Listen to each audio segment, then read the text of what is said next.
What is the next move in your mind for Vladimir Putin? Well, I think he's literally out of moves. He's trying all of these different desperate actions. But the fact is, the reality that confronts Russia on the battlefield in Ukraine is that Ukraine has a vastly more capable and larger force than does the country that is more than 3 times their size. Let me explain how this happened. When Russia invaded, Ukraine mobilized entirely. No male could leave the country at all. They have been focused completely from the very beginning at additional recruiting, training, equipping, organizing, and now employing additional forces. Meanwhile, of course, the United States, NATO, and other Western countries have provided massive quantities of arms, ammunition, and other material. The U.S. now alone, nearly $17 billion. That's a staggering sum. Russia, meanwhile, has had these fits and starts with mobilization. At one point in time, they called on each of the republics of the Russian Federation to provide a battalion. This is not how you, again, generate capable and competent and well-equipped forces. The latest partial mobilization, what it has really done is set probably more men leaving the country than have actually gone to the conscription centers. So the reality on the battlefield now is desperate for Putin. There's literally nothing he can do. It is irreversible. Yeah. The sham referendum, the annexation, that doesn't change anything. The Ukrainians are already taking back these areas that have been annexed about as quickly as Russia can annex them. The momentum on the battlefield is very much against Russia. They're scrambling just to establish new defensive positions. Now, don't misinterpret this. There's still an enormous amount of damage and destruction that Russia can do. They can punish, and they will continue to punish Ukraine on a daily basis with missiles and rockets and bombs and so forth. But at the end of the day, they cannot reverse the situation on the battlefield, which is going to see Ukraine taking back the territory that Russia has taken since 24 February and perhaps taking back everything. There's no question about that. There's no question about the capabilities that Russia has. But when you do the cost-benefit analysis, first and foremost, a tactical nuclear weapon doesn't change this dynamic I've just described. It probably makes it worse. Yes, there will be considerable death and destruction and irradiation of a location on that battlefield, but it won't reverse the situation in which Ukraine has a vastly bigger and better and more capable force than does Russia. Keep in mind also that obviously Ukraine this is their war of independence. They're fighting for their survival. The Russians aren't sure what they're fighting for. The people in the areas that they occupy hate them. Some of them are trying to kill them, carry out guerrilla warfare against them. The winter is going to be much tougher on the Russians than it will for the Ukrainians, who will be on their own soil, helped by their own citizens. And there's absolute unity behind President Zelensky to continue doing what he's doing. And we should all keep that in mind, because there are voices out there saying, well, now's the time to negotiate. At some point, certainly, as President Zelensky has said, at some point there will be some kind of negotiated resolution. But that's up for the Ukrainians to decide. It's not for the U.S. or those in Europe to start doing that for them. This is very much their war. The U.S. rightly has said, the administration, nothing about Ukraine without Ukraine, and that's what we need to do going forward. But Putin is in a desperate, irreversible situation from which nothing I can imagine can extricate him.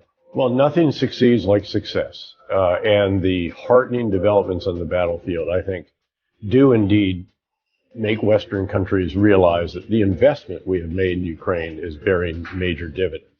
That said, look, these concerns are very, very legitimate. The price of energy has skyrocketed in Europe. There are questions if it's a really cold Europe, whether, again, there can be enough gas found. How much will the belt tightening have to be? But it's going to cause problems. And there will be some fragile coalitions that may or may not make it. So again, you're going to see political challenges. There will be domestic difficulties in countries in Europe. That's understandable. But I think that collectively, the EU, the alliance, will get through this. And again, as long as Ukraine is winning on the battlefield, there's just such a sense of really controlled optimism that you can see a path forward. That the idea that all of those that were saying this would, first of all, that Ukraine would collapse, second, that, this would be a war of attrition and a stalemate forever and ever, that is not proving to be true. Ukraine is steadily taking back its territory and is demonstrating real professional military excellence in doing so. Ukraine has achieved combined arms effects, which Russia never did, despite all of the supposed training on the borders of Ukraine last year. In other words, they're not just using armor, they're using infantry together with it to cover their flanks, engineers, artillery, mortars, air defense over it, electronic warfare, even some close air support. All of this, they're putting it all together in a way that the Russians never really have. And they are just taking away these areas one by one in a very, very skillful way. I should note, they're using in particular the very precise rockets that the U.S. has given them. They have a range of 70 or 80 kilometers, the guided missile launch rocket system GIMLRS, which can land in something a couple times this table at that distance, to isolate battlefields in which they're focusing specific areas. So they take out the headquarters of the Russians. They take out their fuel depot. They take out the ammunition storage point.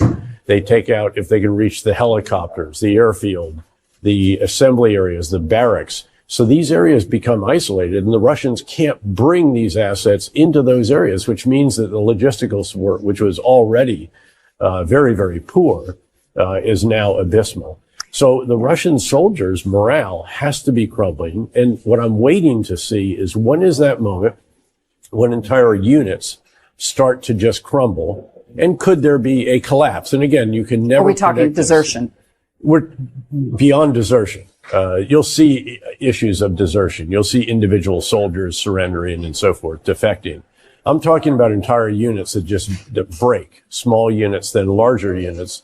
And again, an entire front that just collapses in the way that you did see a collapse of the front in the east, outside Kharkiv at the beginning of this very impressive counteroffensive. If there is some kind of strategic decision that would involve a U.S. provided weapon system that is beyond what perhaps the formal or tacit agreement holds, then I think that would be wise. And I think Ukraine won't do something that we're not after them to do. Keep in mind that I think it is legitimate for U.S. leadership and for leadership of other countries to avoid starting World War III, as the phrase has been termed. Remember, in the beginning, there were these calls for no-fly zones over Ukraine, which I thought was just not fully thought through, because when you put U.S.